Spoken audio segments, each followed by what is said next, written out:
Vamos falar sobre os capítulos 11 a 13 de 1 Samuel. Nós vemos aqui que quando uma pessoa é ungida como rei, no caso de Saul, foi o primeiro rei ungido por Deus em Israel, que existem várias etapas. E é muito importante entender que só o fato de ser ungido por um profeta, sobrenaturalmente escolhido por Deus, não quer dizer que isso vai se cumprir e vai se concretizar rapidamente. Existe todo um processo para isso. E nós vimos que a primeira parte do processo foi Samuel ungindo ele sem a presença nem do moço dele, mandou o moço ir para frente, ungiu ele só. Samuel e Saul sabiam dessa coisa. Depois aconteceu vários sinais e o Espírito Santo desceu sobre Saul, ele profetizou. Depois o povo pediu o rei e aí ele teve um reconhecimento nacional diante de toda a nação. Foram lançar sortes e as sortes foram caindo certinho. Isso é impressionante no Velho Testamento como Deus usava as sortes. Lançava as sortes e caiu a sorte exatamente em Saul. Quando foram procurar ele estava escondido na bagagem, mas aí acharam ele e tal e ele foi reconhecido diante da nação. E tinha um povo lá em Israel que não aceitou isso, não. Falei, esse cara não vai reinar sobre nós, não. E aí ele voltou para a fazenda dele e aqui no capítulo 11 nós vemos ele arando a terra. Então a rotina dele não mudou, continuou a rotina normal. Mas sabe o que mudou mesmo para ele ser considerado rei de verdade? Foi o ataque do inimigo contra Jabes de Gileade. Pediram socorro, Saul ficou sabendo e ele ficou com raiva. Isso é uma coisa que muitas vezes eu mostro, a raiva santa, a raiva para defender o povo de Deus, a raiva contra a injustiça pode ser uma coisa muito útil. Aqui diz no capítulo 1 Samuel 11, versículo 6, então o Espírito de Deus se apoderou de Saul ao ouvir ele essas palavras e acendeu-se sobremaneira a sua ira.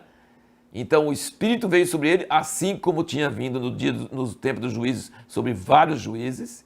O Espírito do Senhor veio sobre ele teve uma unção e adrenalina e raiva, e ele convocou todo Israel, e ele foi atrás, e ele pegou o povo de surpresa, o povo inimigo, falou, eles falaram, nós vamos nos entregar a você, ninguém vai nos acudir não. E depois ele foi e pegou ele de surpresa e venceu. E aí reconheceram ele como rei a terceira vez, né? Uma vez sozinho, outra vez pelas sortes, e agora diante do povo. Uma lição que a gente tira disso é o seguinte, que a autoridade de um líder é manifestada mesmo quando ele lidera o povo para fazer alguma coisa e Deus confirma essa liderança dele. Saul tomou a liderança, ele foi à guerra, ele ganhou a guerra e aí então a liderança dele sobre Israel estava confirmada. Samuel defende a honra dele, ele fala, prova, ele dá conta, presta contas do tempo todo que ele foi juiz sobre Israel. Então ele está oficialmente passando o cargo dele de governador para Saul nessa hora. E ele fala, vocês precisam entender que só ter rei não vai resolver. Se vocês não seguir o Senhor, vocês vão sofrer igual no tempo do juízo, não vai adiantar nada esse rei. E aí ele mandou vir chuva, trovão, em época que não tinha, de colheita. E o povo temeu. E aí ele falou assim, nós vamos em frente com esse rei, mas eu queria que vocês tivessem temor. E aí Samuel muda sua função de governador para intercessor. Isso é uma boa dica para pessoas mais velhas que exercem liderança na igreja. Tem um momento na sua vida que você precisa passar a liderança para outras pessoas, mas você não deixa de interceder, de ser importante. Nós vamos ver que Samuel continua sendo muito importante, mesmo não governando, mesmo agora Saul governando.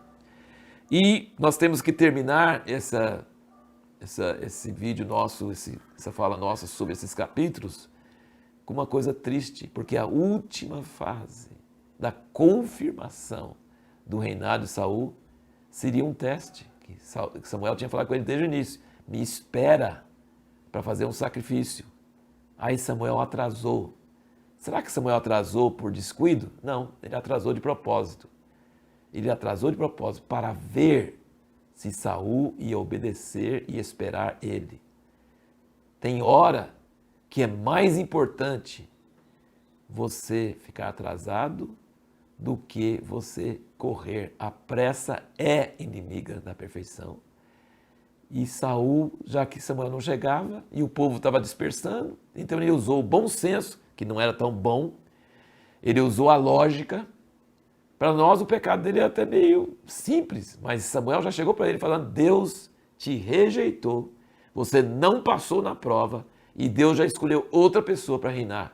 Ele tomou bomba, ele foi reprovado nessa prova, porque ele se obrigou e fez um sacrifício. Rei não pode ser sacerdote. Rei é rei e sacerdote é sacerdote. O rei jamais pode fazer sacrifício. Ele mesmo não.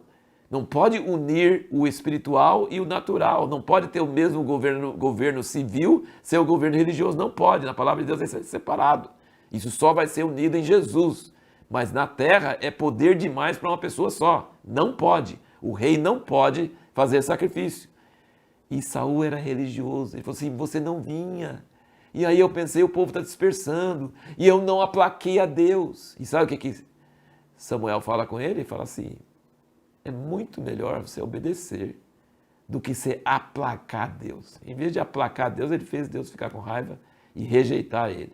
Então a pressa e a falta de paciência, a falta de confiança, ela pode nos fazer levar a cometer erros fatais. A pressa é inimiga da perfeição. E no próximo vídeo, a pergunta que nós vamos procurar responder é: o que é mais importante? Oração ou obediência?